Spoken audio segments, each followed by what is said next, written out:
Hello everyone, কেমন আছো তোমরা সবাই? আশা করছি তোমরা সবাই খুব ভালো আছো আর আমিও খুব ভালো আছি। অনেক দিন পর একটা ভিডিও নিয়ে চলে এসেছি। তো আজকে আমি যাচ্ছি কালী মায়ের পুজো করতে। তো ফুল আর মিষ্টি নিয়ে আমি যাচ্ছি। এই কালী মায়ের পুজো করার দায়িত্ব এখন আমার উপরে পড়েছে। তো কেননা যাদের মন্দির তারা একটু অসুবিধার কারণে আমি পুজোটা করছি। তো আমি এখন মন্দিরে চলে এসেছি। এখন লাইট আর ফ্যানটা একটু চালিয়ে নিই। তো এখন আমি লাইট আর ফ্যানটা জ্বালিয়ে নিয়েছি। তারপরে দেখো আমার মাকে কেমন লাগছে, কালী মাকে, সবারই মা কেমন লাগছে দেখো। আমি এই এক সপ্তাহ মতো পুজো করছি, বাট ভিডিও করার একটু সময় হয়ে ওঠেনি। আজকে একটু সময় হলো তাই আমি ভিডিও করছি।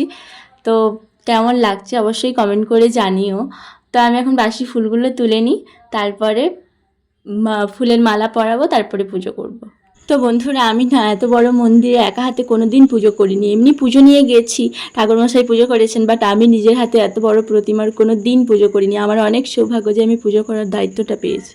তো চলো, তোমাদের সাথে কথা বলতে বলতে আমার বাসি ফুল তোলাও হয়ে গেছে। আমি ঠাকুরকে স্নানও করিয়ে দিয়েছি।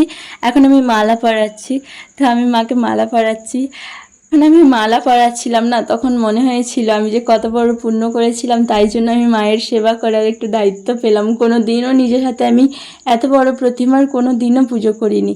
ঠাকুরটা অনেক উঁচুতে ছিল, মানে আমাকে একটু উঁচু হয়েই দিতে হচ্ছিল ফুলটা। তো মানে আমি অনেক অনেক খুশি।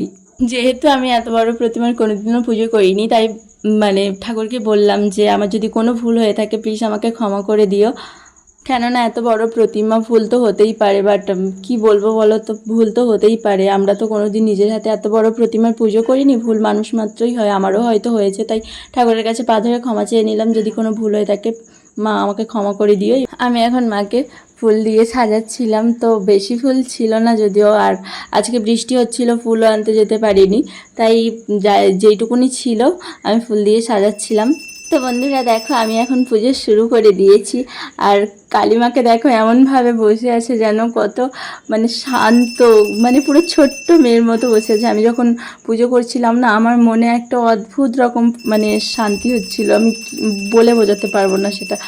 খুব খুব খুব ভালো লাগছিল আমার। তো চলো আমি এখন পুজোটা করে নিই, তোমরা দেখতে থাকো।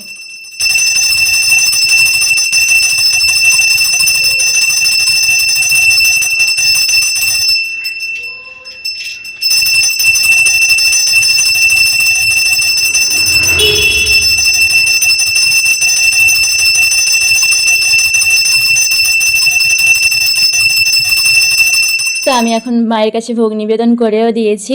তো পুজোর পরে একটু কাজ ছিল, সেগুলো আর ভিডিও করে দেখাতে পারিনি। তারপরে আমি বাড়ি চলে এসেছি। তো আজকের ভিডিওটা এই পর্যন্ত। কেমন লাগলো অবশ্যই জানিও, আর কোনো ভুল হলে ক্ষমা করে দিও প্লিজ।